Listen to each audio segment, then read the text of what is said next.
রসুলের নাম এই দুনিয়ার মধ্যে মোহাম্মদ। এই নামের আকর্ষণ দেখেন। মোহাম্মদ লিখতে হয়তো আপনারা জানেন আরবিতে লেখার সময় কিরকম হয়। এখানে দেখেন, এই যে আরবিতে মোহাম্মদ কিভাবে লেখা হয়েছে, মোহাম্মদ মিম হা মিম দাল। দেখেন সেখানে মোহাম্মদের সিস্টেমটা কেমন হলো।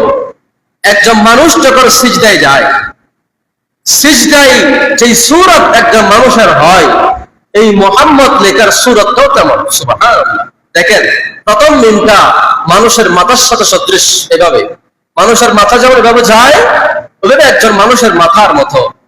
ওভাবে মানুষের এই বিষয়, এই জায়গা যেটা আছে ওটা হচ্ছে হাড় মতো। এরপর আবার মিমের মতো, আবার মানুষের পা, হাঁটু থেকে পা পর্যন্ত এই পাখা, এই অংশটা হচ্ছে ডালের মতো। সুবহানাল্লাহ।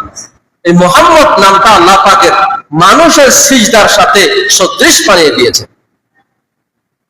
আবার মোহাম্মদ শব্দ লিখতে 5টি হরফ লাগে, মিম হা মিম মিম দাল। আল্লাহ শব্দ লিখতে 5টি হরফ লাগে। সুবহানাল্লাহ। আলিফ লাম লাম আলিফ হা।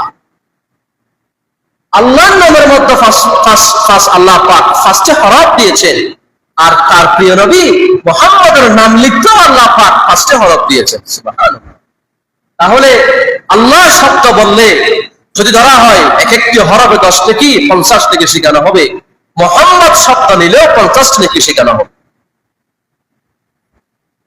তাহলে এই নবীর শান আরো অনেক কথা আছে।